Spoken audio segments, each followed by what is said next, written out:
This essay example, as well as thousands of others, is available in text format on our website for free and without registration. Simply Google Ivy Panda Free Essays.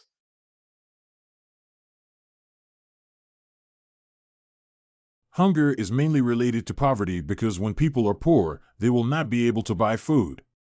In many third-world countries, insufficient funds can be used for agriculture, even on the basic level, thus, agriculture needs to be developed.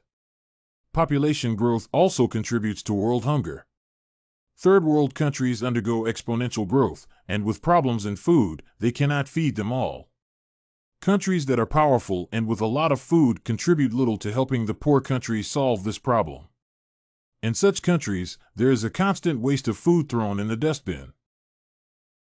Hunger results from global and societal inequality between industrialized nations and developing nations. The existing trade procedures, international assistance, and inadequate development programs have led to rich countries misusing the poor countries rather than assisting them. There is plenty of food that is available in the world that can be able to feed everyone.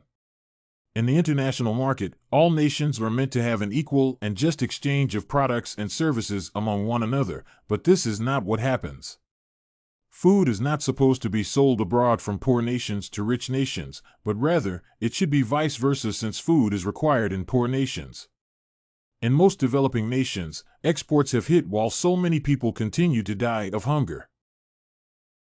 Debts are another leading cause of hunger in most developing countries. The developing nations must borrow funds from organizations like the World Bank, WB, and the International Monetary Fund, IMF, and thus, they are obligated to follow the Structural Modification Guidelines.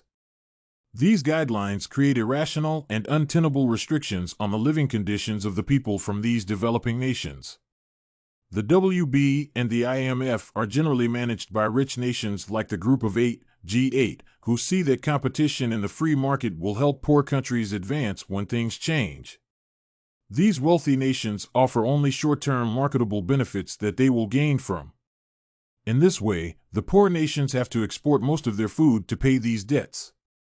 In other cases, most industries that offered assistance to these poor nations also center on exports to other countries to disburse the government, who, in this case, have to pay the IMF and WB. This large exporting of food from poor countries has resulted in hunger issues. The effects of hunger include increased infant mortality rates. Malnourished mothers are prone to sicknesses, leading to problems with the children they give birth to. They may be smaller, and in most cases, they die early, causing high infant death rates. In areas where children and infants die often, the birth rate increases, thus leading to an inhuman sequence of undernourishment and death. The people who are affected by hunger are susceptible to ordinary diseases. Research shows that over 2 million children succumb to dehydration resulting from diarrhea. A half-starved child may not be able to endure when affected by brutal diarrhea. People suffering from hunger are also at higher risk of many infections. Malnourished children mostly have weak immune systems and are thus prone to infections. Children who do not have enough to eat have stunted growth.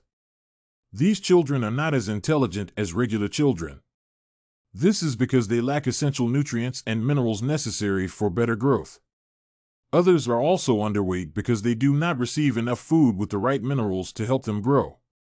Hunger causes a decline in economic growth for such an affected country. This is because when people are hungry, they have no strength to work.